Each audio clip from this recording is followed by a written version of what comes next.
from the last day of the hottest month in human history, which is true. That's a true thing. What a life we're living. It's a Damien Free edition of Business Pants featuring Jessie, the Money Whisperer, and me, your analyst hole, Matt Moscardi. That's what we're going with? Analyst hole? Yeah, it has to be. I mean, it's a little apropos. It's great. I'm not sure how I feel about it. I mean, you do have the assholiest segment. I do have that.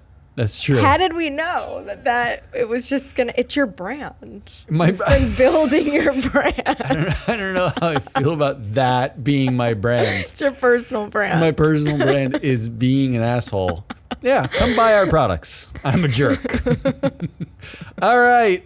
Today in our Oily Fan satellite called July 31st, 2023, a top 5 and a top 5. Yeah. We got 2 top 5. Oh, exciting. Stay tuned. I sold it hard. All right. Are you ready for this? Yeah. Mm-hmm. Let's do this thing. First up is me. I'm going to start going backwards. I'm going to go backwards from 5. These are the big stories over the weekend. Number 5. Big disclosure-related news over the weekend. Here's the headline. Upset Hindus seek apology from Baskin-Robbins for non-disclosure of beef in ice cream. I already know what it's going to be. It's beefy Gelatin. ice cream. It is gelatin. Quote, Rocky Road contained gelatin, but the source of the gelatin was not mentioned under the ingredients on the packages or boxes. And a spokesperson for a National Hindu Society contacted Baskin-Robbins, and the coordinator, a customer relations coordinator, responded, the gelatin in Rocky Road is both porcine and beef source. First of all, usually it's what's porcine? Yeah, can we stop horse? with the no? Usually it's not horse. It's historically it's been from horse hooves. They said gelatin. So now you have me confused. That wouldn't that be equine, not porcine? Yeah, porcine is pig. Okay. But I didn't know there was a source in pigs. But did you know that the word porcine was even a thing? No. Why don't we see that in more headlines? Porcine. I don't know. There's a porcine shortage. I want that more. Yeah, okay. I just love the fact, what I like about this is while the conservatives in this country are actively trying to destroy disclosure, there are massive groups of people. In fact, Hindus represent 1.2 billion people in the world. Massive groups that just want to know simple things like, did you put a cow in this? in my ice cream. In my ice cream. Like, because they were like sitting around eating ice cream, like there can't be cow in this. That would be absurd. Right. Why would you check for that? Yeah. Why would you even look? But of course there is. So that's my number 5. I'm glad you picked this one. This is fun. It's absurd is what it is. Number 4, an update from 200 years ago.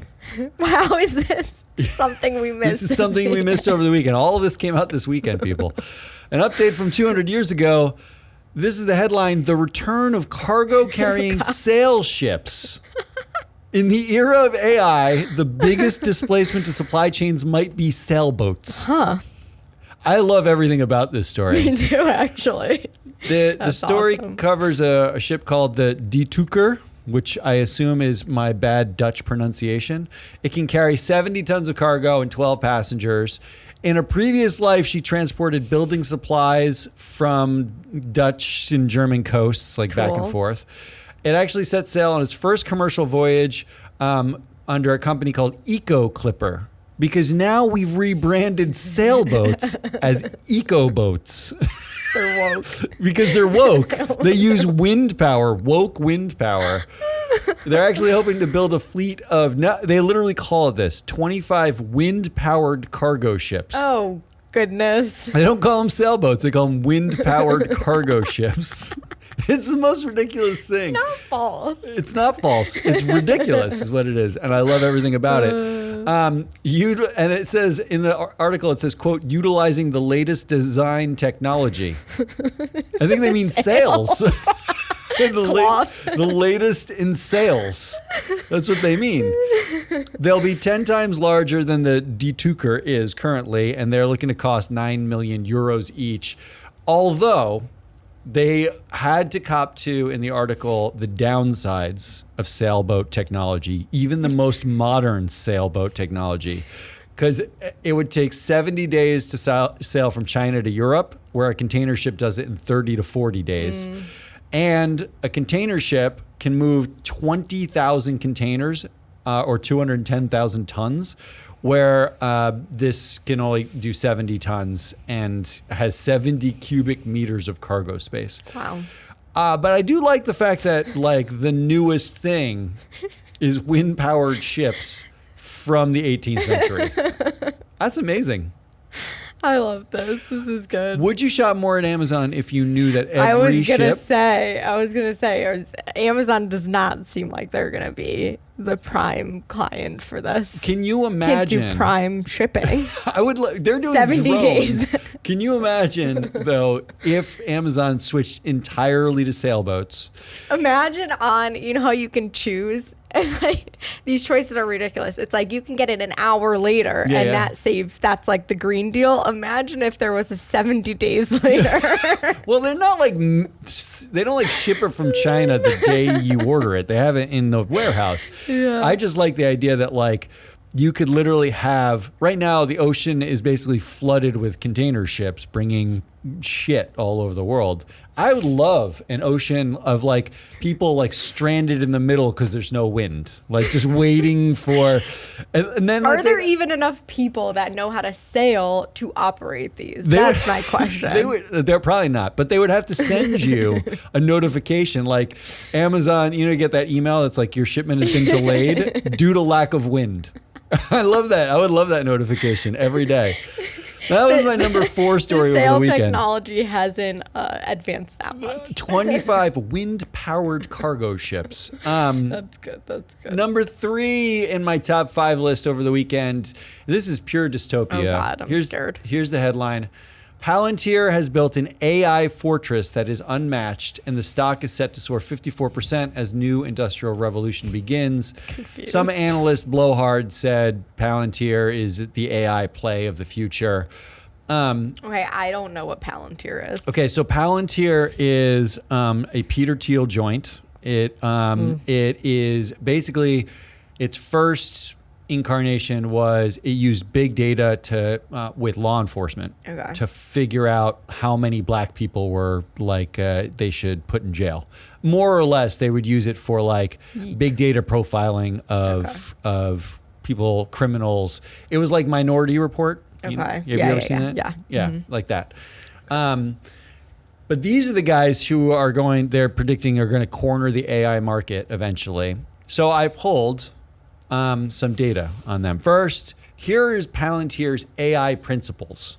They actually said in their About Us, we design technology to help institutions protect liberty. That's one of their things. Liberty. Of course. Yeah. Mm-hmm. AI principle number 5. Okay, this is number 5. Keep AI responsible, accountable, and oriented towards humans.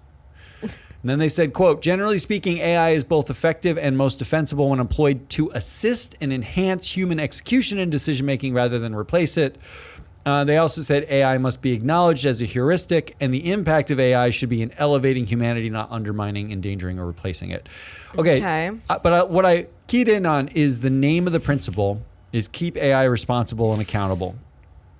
These are the humans at Palantir AI who are holding AI accountable and responsible, okay? Palantir is a publicly traded company. They have 3 classes of shares, A, B, and F shares. F as in go F yourself, everyone else. Because A shares get 1 vote per share. B shares get 10 votes per share. Okay. But that wasn't enough for the founders. The founders gave themselves Class F shares, which are actually different for every proposal that they have to vote on, but amounts to 901.926 votes per share. 901.926 votes. It was like 49.99999. There was like 7 nines, and it was very specific. It seems accountable. Percent, yeah. And here are the 3 most influential directors according to Free Float Analytics. Peter Thiel, 36% influence. Alex Karp, 32% influence. He's a co-founder. And Steve Cohen, 26% influence, also a co-founder. So it's basically three guys. So AI is accountable to three guys. Ugh. Three guys with a long track record of hating everybody. I'm just like imagining them sitting around a table, like drafting up these values as they like are also drafting up their voter rights and being like, ooh. I'm really hoping that table was on a wind-powered cargo ship carrying only porcine gelatin. That's what I'm hoping. I think none of that's true, though. So Gross. Palantir. Okay, that's If you're scary. watching this Palantir, and you probably are. Terrified. Class FU shares. It's the first time I've ever seen a FU. class FU share. 901.926 votes per share. I don't think you gave yourself enough. That's not enough. You might need to go 992.13 shares. My number two story, the big news in boomerangs over the weekend. Former Disney executives return as advisors to Chief Bob Iger. So you hadn't joined us yet, but Kevin Mayer, Kev Dahl Mayer, and Tom Staggs were both at Disney. They got passed over for Bob Chapek as CEO, and they both left. Now, Kev Dahl, we call him Kev Dahl because he's so attractive. We actually had a working theory in the past shows that Bob Iger passed over Kevin Mayer because he was more attractive than Bob Iger. It was a working theory. We don't have any governance data to suggest that. But Kevin Mayer was the younger, more attractive Bob Iger. Just Googling him. Yeah, is he hot? Yeah. Nah. Well, let's put him in Hot Chat 3000 and find out. Definitely get a higher He'll score get a than me. 7.2 is what he'll get. Mayer actually went on to be the CEO of TikTok and the COO of parent company ByteDance. He lasted 3 months because then the Trump administration proposed a ban on TikTok, and he was like, F this. I didn't get FU shares here. I'm out. And they started a company called Candle Media, but now they're back. They're back, which is sparking questions about succession planning. Sure. They're basically back supposedly to advise on how to sell off all of Disney to actually make it work. But now there's a theory that maybe they're on the succession plan again. Okay. Teasing investors. That's and big finally, in my top 5, my number one story over the weekend is just Elon Musk and how little he cares for your laws. Are you ready for this? Here, there are 2 headlines this weekend. This one is the lesser read one. Elon Musk is bringing Tesla showrooms to Native American tribal land to get around local car dealership laws. So there are laws in the states protecting dealerships. Those laws are pretty stupid. They stop direct to consumer. It's like some make-believe thing. Mostly, there's a lot of politicians who own car dealerships. Sure. And Obviously. Why wouldn't they? I mean, in local politics, it's like car dealers and insurance salespeople. That's like, the boards of everything, and not like who becomes politicians. Musk is actually, he is taking advantage of the fact that Native American lands, since we stole all the lands, the little that's remaining, they can gamble and sell tobacco and Teslas. So Tesla is the tobacco of cars. My God. That's what here's the other headline. With Starlink, Elon Musk's satellite dominance is raising global alarms. Here's what struck me about that face is... Yee. That pretty much sums it up. Here's my takeaway from Musk reading these headlines this weekend. He has a very deep love, and I never noticed this before. He loves unregulated everything. Think about it. Tesla is now targeting tribal lands in this country to sell direct to consumer. He wants to go to places that are unregulated by the federal government. He's gone to outer space. He's got Starlink and SpaceX. He bought Twitter, which is protected as a platform, and he's basically treating as unregulated space. He was doing brain implants. There's not really regulations about implanting shit in monkey brains yet. So they've got that problem. And his one big accomplishment with the boring tunnel was digging a tunnel that had no safety mechanisms, flaunted they didn't follow any safety guideline, and it's unregulated. That's an accomplishment. That was his accomplishment. Elon Musk, congrats to you for finding every unregulated space you can find and living in it. That's all I got for my top 5. I'm going to play you in for your top 5. Are you ready? Yes. All right. Here is the music you can't hear. Don't dance. You can't hear. All right. This is the Money Whisperer top 5. Go. All right. Mine are in no particular order. Oh. FERC takes a big step to get more clean energy on U.S. grid. So this weekend, Federal Energy Regulatory Commission approved a sweeping set of reforms, FERC Order 2023. Oh, they approve these? Yes. This isn't like an Ari, like someday. No. This, yeah. I really chose articles that happened, things that happened this weekend. Things that did actually happen. Got it. Yeah.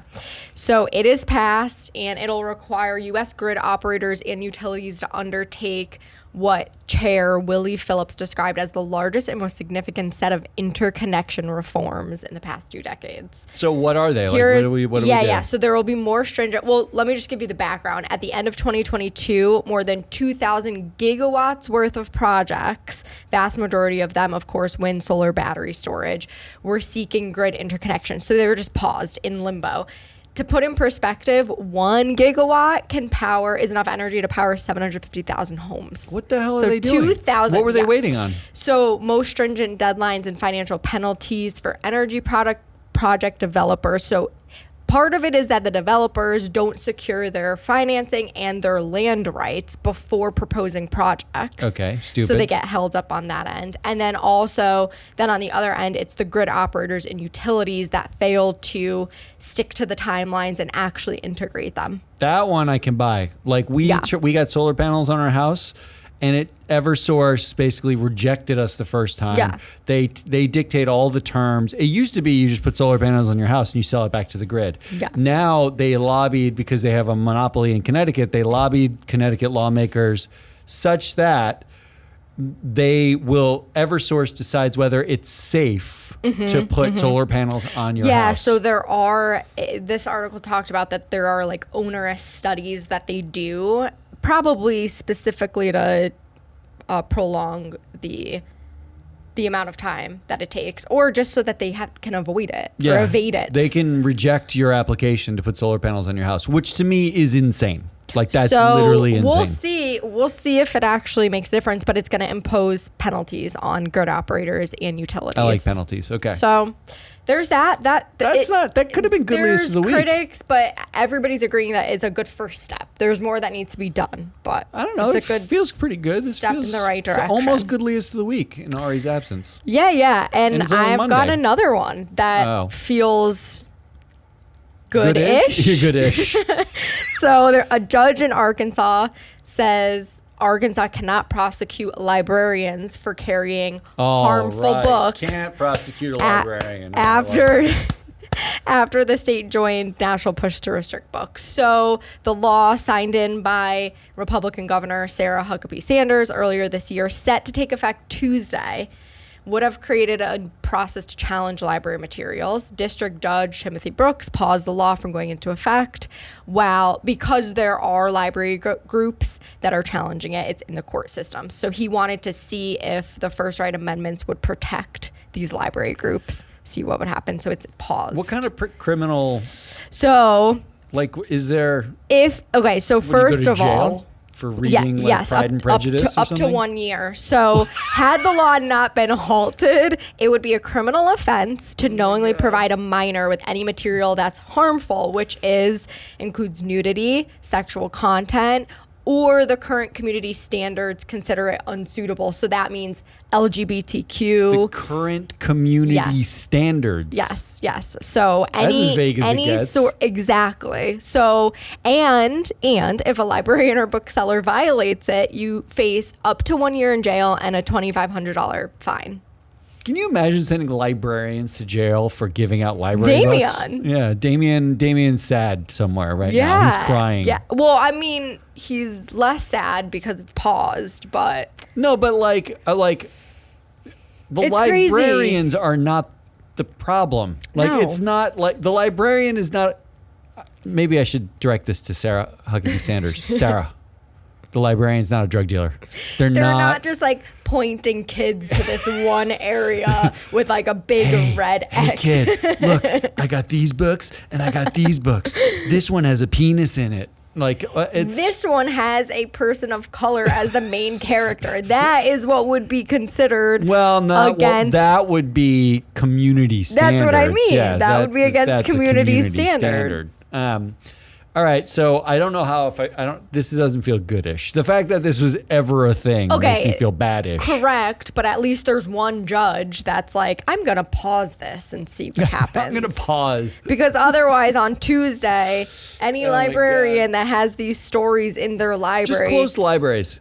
Just close. They're gonna need to be behind like locked doors, and you'll have to get like a key to go in. Just close libraries and Barnes and Noble. Just shutter everything. You know, like, what's the point? Like, you know, like if Arkansas doesn't want to read, they're already like last in the country in everything. Just the Arkansas, Mississippi, just let them not read. That's what I say. Just close. I actually do. But this fits in with my argument that, like, in Florida, if they want to ban everything, then why are you operating in Florida? Yeah. Like companies can move from place to place. So you just recommend no libraries in Arkansas? I recommend, and if you want to go to one, just go over your the neighboring. border. Go over the border. It's like an abortion. Like you can, if you want women's health care, you got to go over the border because that's where women have health care. But at some point, or I guess order why your do you books. keep fighting? Like, nobody wants you to read. They don't want gay people to exist. They don't want people of color to have a history that's true or factual. Why? What are we fighting? Why do people actually want this to be gone? Then, like, move out of those places and go to places where they actually don't care. They care about, like, reading and truth. It drives me bananas. All right. Now Next. I hate my life. Yeah. Make me hate it some more. I will. Post-pandemic revenge spending on travel has Royal Caribbean up 120% year to date. And why I picked this is because literally a week ago, maybe two, I covered a story about the Royal Caribbean being absolutely terrible for our environment. Yes, you did that. Yeah. And if that wasn't enough, I created this really cute little graphic where I looked at, because I found out that the Royal Caribbean was the worst performer in carbon per our data, That's free flow right. analytics, out of the S&P 500. So I was like, let me see what the worst 10 are. All but one of them were for travel and leisure, but 3 out of those 10 are cruise lines. It's Royal Caribbean, Carnival, and Norwegian. Yeah. So, hello, what are we doing? And then as I was doing this, I read another headline, which is that cruises are increasingly adopting the strategy of budget airlines. So you pay for everything. So you're not even going to be able to gorge yourself on your like room temp chicken fingers and fries and wash it down with your sugary daiquiris. Like you're going to, what is the appeal? What is the appeal? Well, you don't see where this is going, which is wind powered cruise ships eventually. To cut back but on all you're not this. going to be able to have those crazy slides and stuff. Those are way too heavy. Oh, sure. You know, you slide from the top of the sail like a pirate. You like take the knife and you slide down it. The Royal Caribbean, actually all of the cruise boards are some of the worst in our data. In fact, looking at Royal Caribbean cruises right now, their team batting average is 236. Yeah. So it's awful. We do batting averages. This segment is brought to you by freefloatanalytics.com. Go there and get this because it's free. We do batting averages for every single company, and it includes earnings, TSR, shareholder returns, carbon, and controversial business activity. Just those 4 elements for every director. And then we can weight those elements by how powerful each director is. On Royal Caribbean cruises, the board in its entirety is horrible. In fact, it has, for carbon intensity, to your point, the lowest performers in the entire database that we have. And it has some of the lowest performers for earnings, TSR, controversies. Overall, I don't know. Why do we keep electing them? Like, why do they have jobs? All right. Yeah, exactly. Thank you. You basically just got me ranty. That's all you did. Oh, well, you probably won't care about this one, but it might get you ranty. This one's kind of just a pass over, but Musk continues to stir the pot. He restores Kanye West's Twitter account after an 8-month ban.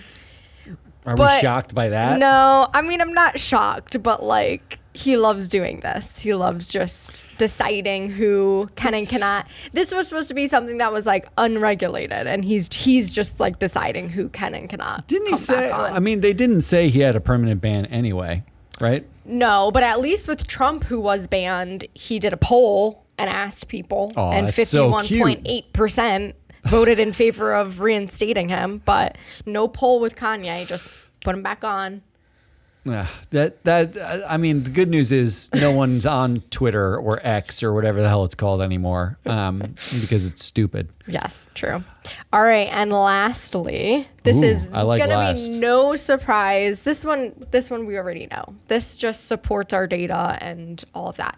There was a study that says gender speaks louder than words at work. So Coquel is a global nonprofit that researches bias in the workplace. Terrible name. Surveyed over Coquel. Co-equal. I get it, but doesn't it sound like a weird Coquel. impotence drug? I'm gonna pop a Coquel or like tonight. a New Zealand bird, the Coquel. Yeah, that's even better. All right. Unsurprising. Okay, so they surveyed 5,000 full-time employees in order to understand gender basis, and obviously, unsurprisingly, they found gender matters. Wow, women, that's a study. Wow. Particularly women of color, left never behind. Trans professionals have the most microaggressions, and men are still winning. So wait, why are you telling me this? What is this?